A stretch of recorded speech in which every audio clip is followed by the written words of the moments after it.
Yeah, okay, time to live free. Plenty goals I'm achieving. Some real life topics and talking financial freedom. Mindset, soul and love, everything in between. This is Freedom Podcast. Tune in, live free. Hey, got my mindset right and I got the drive. Planning one day, no more job, no more 9 to 5. Love, money, mind. Love, money, mind.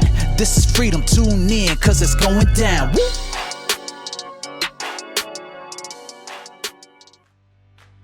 Hi, this is Anna, and welcome to another episode of your Freedom Podcast. In this episode, I interview Brenda Carey. Brenda is passionate about guiding people to vibrant health in body, mind, and spirit. Her purpose is to inspire others from her own personal transformation of the struggles from spinal fusion surgery and autoimmune issues to embracing each day with gratitude. She honors her gifts of deep listening and intuition by teaching people to connect their body's innate wisdom and clear limiting beliefs that keep them stuck in chronic disease in order to co-create in healing and wholeness. She was really inspiring, and I can't wait for you to listen to this interview. She is the owner of Sacred Path Healing, and you will be able to reach out directly with Brenda. Can't wait for this one. So it's great, Brenda, to get you on the show. I'm so pleased to connect with you, and thanks for sharing your time and knowledge. Thank you. Thank you so much, Anna, for having me on the show. So I know we were just chatting about all of your energy healing stuff, and you're an energy healing pathfinder. So you're obviously helping a lot of people in this world. So congratulations for doing that. Thank you. I know that you've listened to some of the podcast episodes before, and we really, within the Freedom Podcast, I know when I first put it together, I thought I kept changing the name and coming back to this freedom part, because I was worried that freedom a lot of the time is used as a lot of marketeers online, and I didn't want it to have that connotation around money so much. You're like, your freedom. But it just kept resonating with me with the journey that I've been on. And I think for anyone that's had challenges or experienced trauma, they can relate with kind of finding peace and freedom within themselves, whatever that means to them. And I always talk about my 3 pillars. So freedom in love, which is around self-love and the love that we give out into the world. Freedom in money, just because money does help when you're struggling, but it's not all about the freedom financial thing. But financial pressures is hard, isn't it? And then also freedom within our mind, which actually encompasses so much. I think the word mind or mindset just doesn't do it justice. But those 3 pillars of what have given me equilibrium on my journey, because when I wasn't looking after myself or didn't love myself, the equilibrium was imbalanced. When I was struggling financially, again, the imbalance. And mindset for me isn't about being positive all the time. It's just being able to do things like, I used to think that meditation and energy was just a bit woo-woo, but now that I've actually gone through this whole journey, I love meditating and I love the energy aspect of a lot of things. So it's funny how, I think it's because I was originally a scientist and I did microbiology at university and all that, I went on that path, that side of things I couldn't really relate to, but I kind of needed it in my toolbox when I went through my difficult time, and I'm so grateful for all that kind of stuff now. So I didn't know whether you could relate to any of those 3 pillars. Really. I can relate to all of those. And I love how you said, I didn't really get into the woo-woo side of meditation and energy healing, because I was the same way. I didn't grow up with that concept of what even energy healing was, or that I am energy. And so I was just very much in my rational mind. And you mentioned, the idea of freedom. And I love the name of your podcast, because freedom for me now is like just this expansive opening of possibility. And now that's how I look at, me being the co-creator of my life.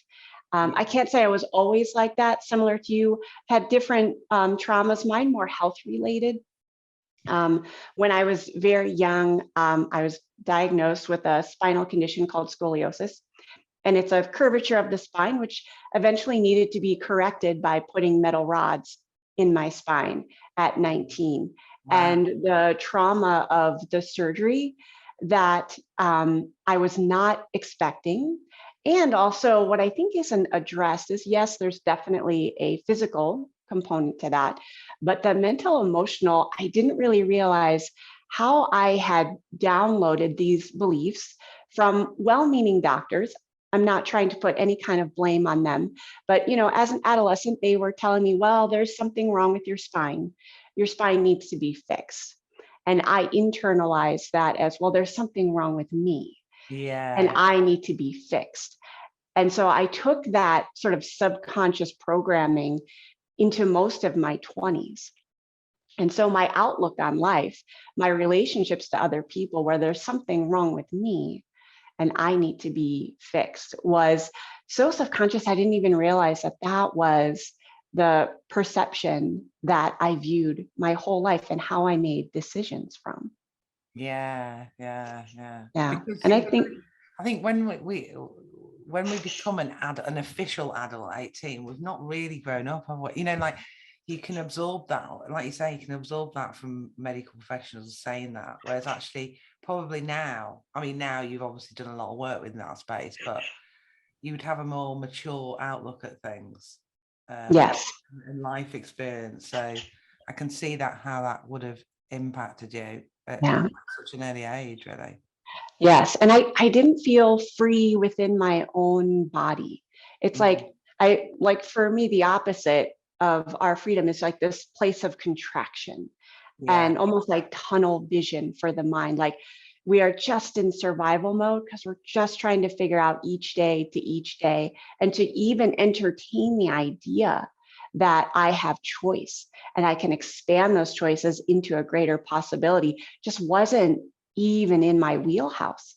Like I didn't even consider that. It was just, okay, what do I need to do to get rid of the pain? Because that was all consuming, both physical and also the mental, emotional pain that I was also carrying as well, that felt heavy and that felt dense, but it was my normal.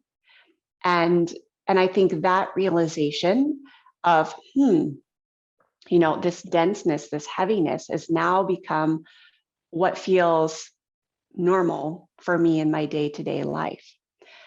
And so it wasn't until I did start doing a very gentle yoga practice. My mom had actually invited me along. And I was kind of at a point because I was in quite a bit of pain and I was only in my 20s. And I was like, sure, I'll come along. I got nothing to lose at this point. And unlike most people that I talk to who are like, oh, I just love yoga, it's the best thing ever.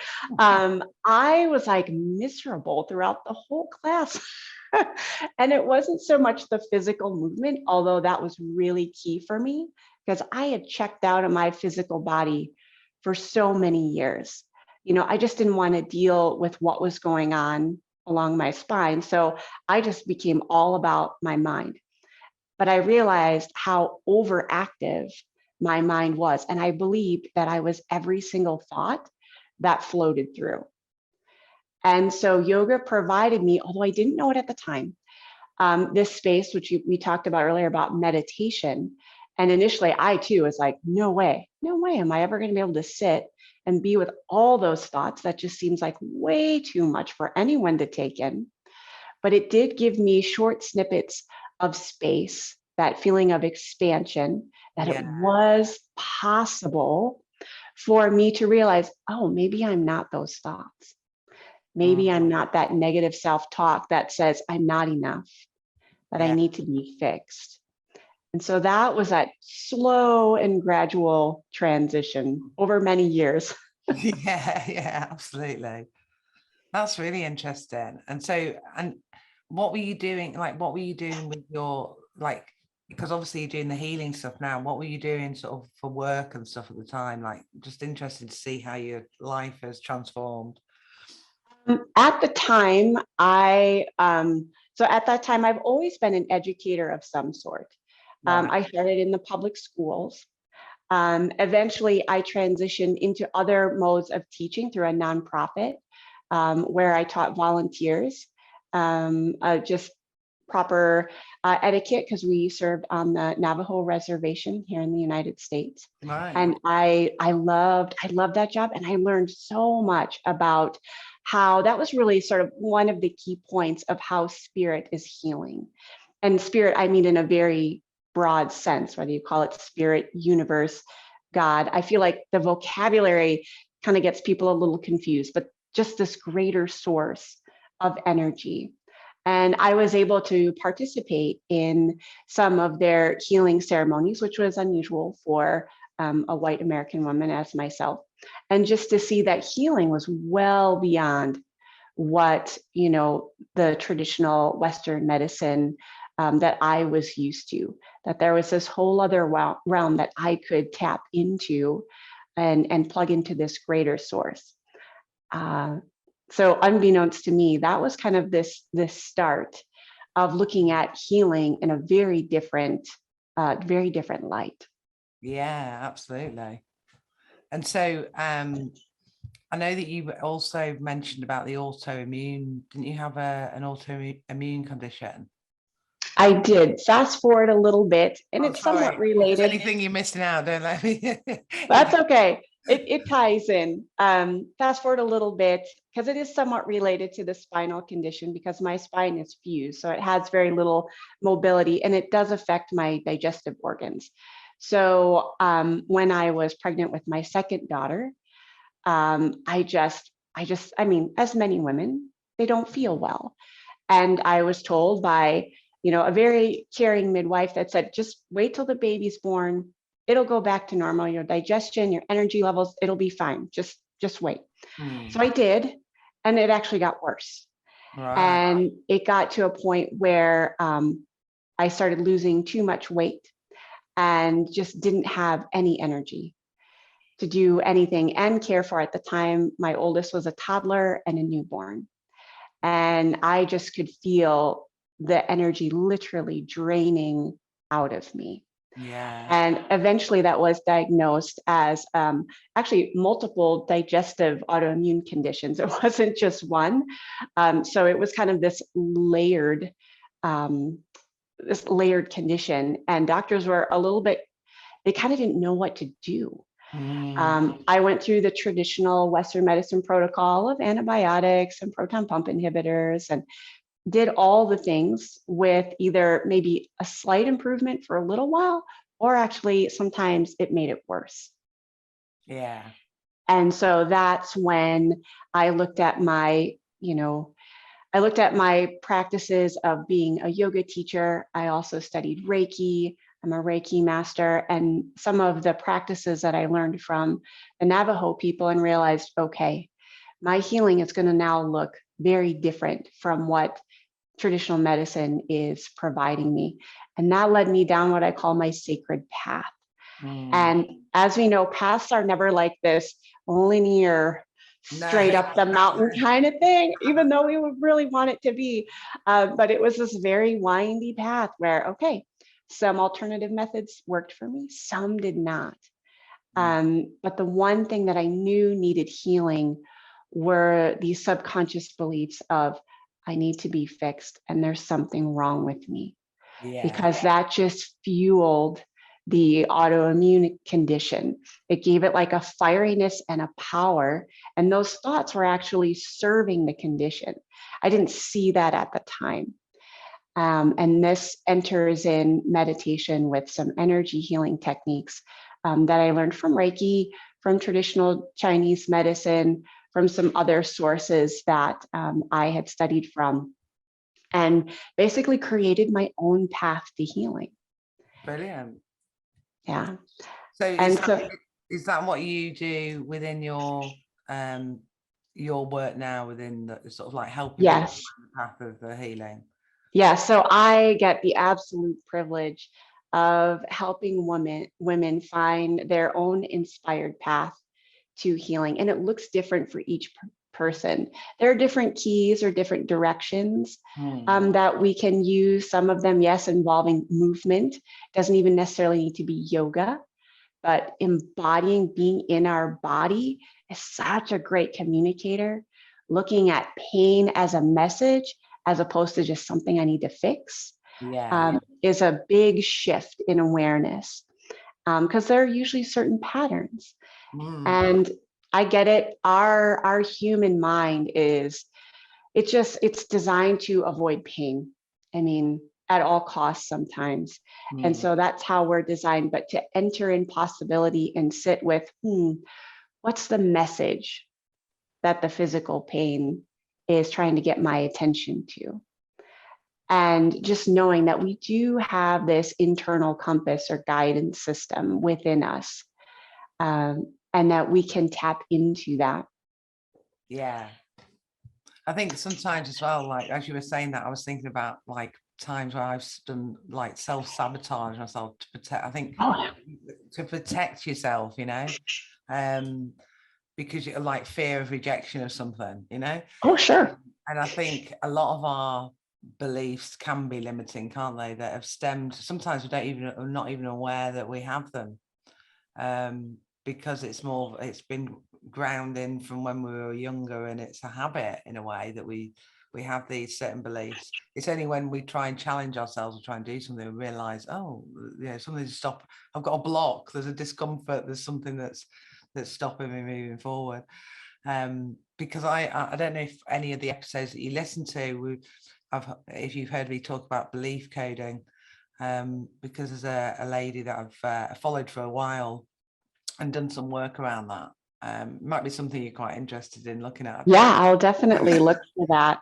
I'm always interested. Yeah, it's like it's just like a technique that has come from her doing lots of different techniques, and her bundling it all these different and creating this thing herself. So there'll be some of the stuff techniques that she uses you'll be really familiar with, you know, because it's a combination of different things. And I literally did it for myself because I love things like that now. But there are, I did get the qualification of being the facilitator that could actually do it. Congrats. But I haven't actually done, I think there's quite a few of us in the group that have actually done sort of one-to-one sessions with people. But I think I'm just so busy in my e-commerce world. I did it for myself, and also then to be able to just generally help other people as I'm talking to women. I'm thinking about doing my first retreat maybe in September or October this year. So I may incorporate it then. Just because again, just from my own personal journey, I just think it's really important to take time out and reset and be around like-minded people. Yes.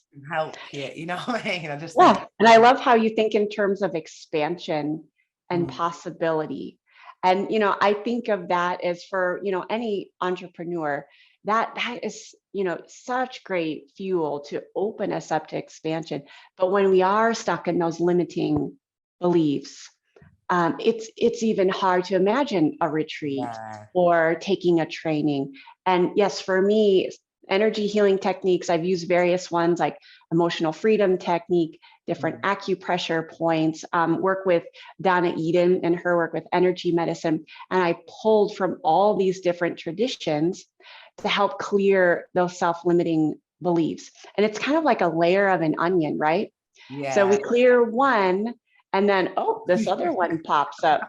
And then I didn't even know that one was there. So it's just this constant journey and a deepening of who we really are. And I think that has been the most exciting part of, not that I wish anyone or myself to go through health struggles or whatever type of struggle it might be for you, but to know that when we do some of that deeper inner work, when we ask ourselves, okay, where in the body am I feeling this? Because so often we ask why, but so I'm like, well, where in the body am I feeling this?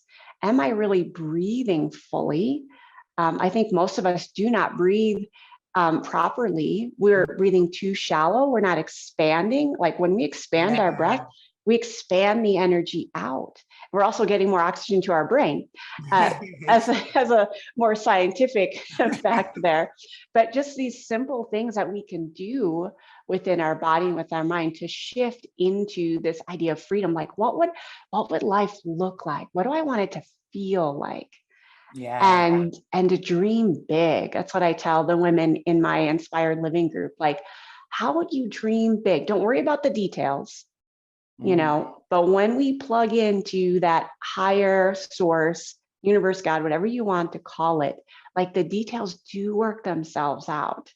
And sometimes in the most amazing ways would have never have thought of with our rational mind. But to be open to, oh, maybe I want to run a retreat. Maybe I want to do a new online course or e-commerce product, and like just the possibilities open up. Absolutely. And you've taken my words away, because I was going to say, we're obviously working in synchronicity. Yes. I'm going to say that, like, for people who are listening to this, who are like, wow, this Brenda lady is amazing, she's talking my language, and but I'm feeling really stuck right now. And you know, what would you advise? Is obviously breathing, and that's why I was thinking it. You know, the breathing, I think, is a great place to start, isn't it? Yes. But I know when I had a lot of litigation. I had like over 33 court hearings, well, 34, I think it was in total. And so I had to keep, it was just like this hell that I was in. I thought, when is this journey of hell going to stop? Right. Which I know, when you're going through something, whatever it is, it can feel like that. And before I got to court, I learned about the tapping technique, you know, just because I was feeling quite anxious before I went in. I used to do my own combination of getting some oils on, you know, the little roller ball. Oh yeah. Just I like love essential oils. before, yeah, I was doing the tapping and then doing that. That was my own little combination. Just so it got me at like a level before I walked in the building, you know. Right. But I love that you design that for yourself. Yeah. And that's what I love to help women do. Like, I call myself an energy healing pathfinder. I've taken all the tools that I've learned from my own struggles, and I present them in a way like, this might work for you, or this might not. But let's design a structure that helps you architect what you want to create in your world. And getting back to your idea of stuckness is a very contracted energy. And so yes, breathing is a big key piece. And also, I found personally, I don't know if this is true for you, when I feel stuck, I start looking outside of myself for all the answers. Like, I'll search engine, how do I do this? Or what do I need to do for that? Or I look to other people, and it's this constantly outpouring of my energy going out, but nothing's really drawing in. And so one of the simple practices that I do, I call it a soul check-in, as I place my hand on my heart and I actually like check into that heart beating. Like, I listen. Oftentimes I close my eyes down to just kind of reduce the visual distraction, because our eyes are constantly like focusing and trying to look outward. When we pull it back inward, I place my hand on my heart. Heartbeat for me is the reminder that I don't need to control the rhythm of my life. I don't have to control every little piece. That there is a greater source I can connect into. And then I just simply breathe a little bit deeper with my hand on my heart. And I just simply ask, what is it that I need to know in this moment? And I'll just say that to myself a couple of times. And if nothing comes in at the moment, it's okay. At least I've calmed myself down and turned more inward. But then I do expect some kind of answer, whether it's just a message that comes through, or you know, it can come in so many different synchronistic ways. Like, a friend says something to me like, oh, you might like this book. And that was what I was looking for. Yeah, exactly. You know, I was like, oh, well, there you go. Or, you know, this email comes in through, and goodness knows my email box, I feel like is flooded, but there's this one that comes in, I'm like, oh, that's what I was looking for.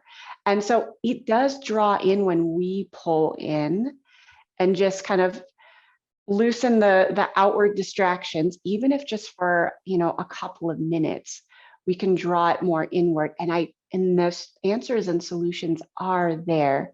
And just to be open, like, what can I receive?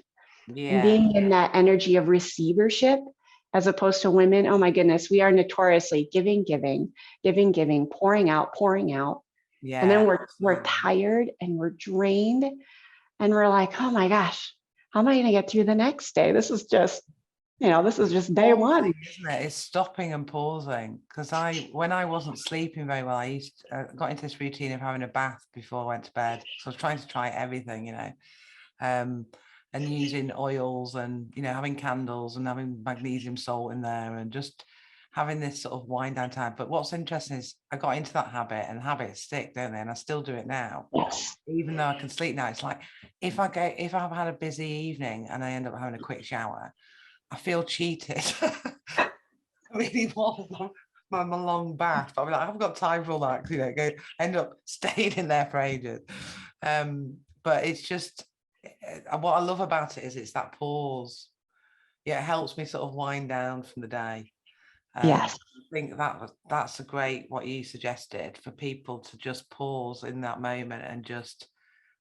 I hope this was the question that you said, but you know, it's not what I need, is it? It's more like what's What do I need to know? And it might be, what do I need in this moment? It could be Yeah. either one, but the idea is just tapping Receiving more inwardly. than you're giving. Yeah, I like that. Because I think everyone could use that. So anyone that's listening to that, you know, I think that in combination with breathing, there's all sorts of different techniques. And I'm sure Brenda is going to also tell us about her group, that for people who are like, hey, you know, I want a bit more than this, and how can you really help me find that path?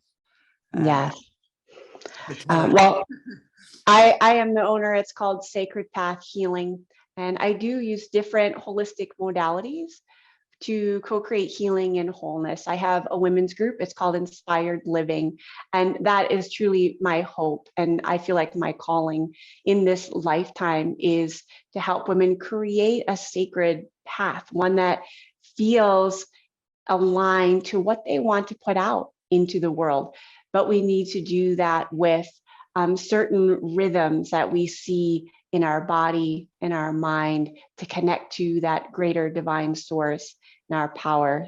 So I coach women through that one-on-one and in groups, and they can find that. I have a couple of free ways to connect with me. I am on Insight Timer, which is a meditation app.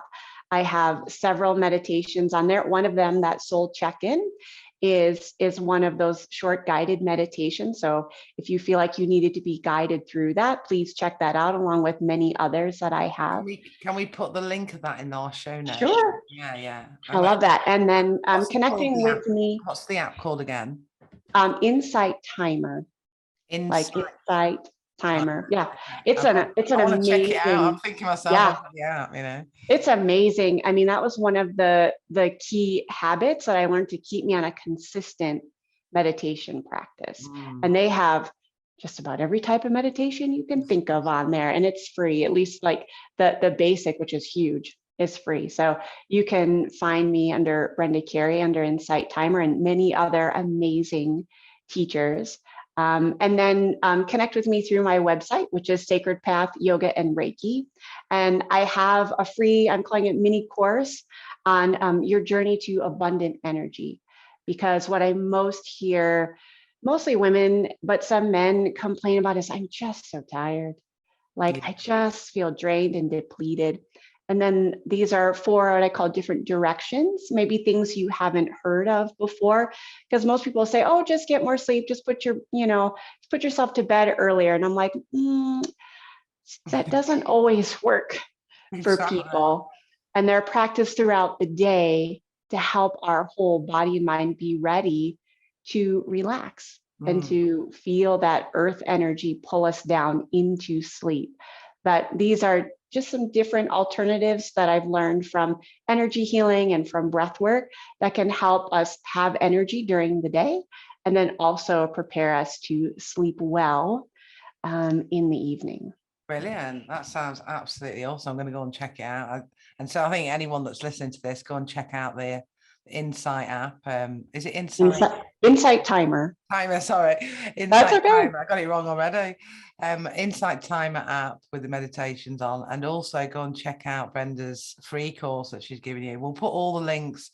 If you're listening in iTunes, it'll be in the show notes. If you're watching, I just want to mention one more thing, since I am also co-host of Be the Love podcast. Absolutely. I think many of your listeners, we might have some similar topics like manifestation, and we are on a mission really to raise the consciousness of humans and the planet, And podcasting is just such a fun way to do it. It is. It is. Yeah, I got to meet you. Yeah, absolutely. So yeah, I think Be the Love, go and check that out. We'll put the link in there. So everything we've mentioned, we'll put all in the show notes or in the comment section if you're watching us on YouTube. So absolutely awesome. There's loads of value there. And I'm sure lots of people listening will, as well as trying the breathing and just taking that pause and asking what we kind of need to receive, really. Yeah. So thank you ever so much, Brenda. That's been absolutely awesome. I always ask everybody as well on the podcast. It's my one thing. You may have heard it on other shows. It's the same question throughout. And on the first birthday, we actually edited that episode to include everybody's answer to this question back to back. Because I love this question because everybody says something slightly different. And it's a very personal question. There's no right or wrong, you know. So what does freedom mean to you, Brenda? I love this question. So freedom feels to me like my energy expanding out into the ethers, and just to know that I have the choice to design a life of my dreams, and that I can connect and be supported by a divine source. Yeah, I love that. I love that. Yeah. That's really nice. A really good answer to the question. So thank you ever so much. And thanks for coming on the show. It's great to connect with you as well. I'm going to definitely check out some of the recommendations that you said and connect with you on the socials. So if I can help you in any way in the future, do let me know. But it's been great to have you on the show. Thank you. You as well, Anna. Thanks for listening to another episode of Your Freedom Podcast. And don't forget to subscribe on iTunes and subscribe on my YouTube channel. And if you want to get more freedom in your life, then come and join Your Freedom Project Facebook group, which the link is below in the comments section. And I am giving you a copy of my visualization manifesting book. So manifest more freedom in your life and live the life of your dreams. Hey, thank you for listening. Hope you had a blast. Here to elevate your life. It's the Freedom Podcast. Love, money, mind. Love, money, mind. Wanna see you all win. Wanna see you all shine. Just make sure that you subscribe. Bringing good vibes. Join the Facebook group. Now it's time to change your life. Hope you come back. Right now is the chance. This is an experience. It's the Freedom Podcast. Hey.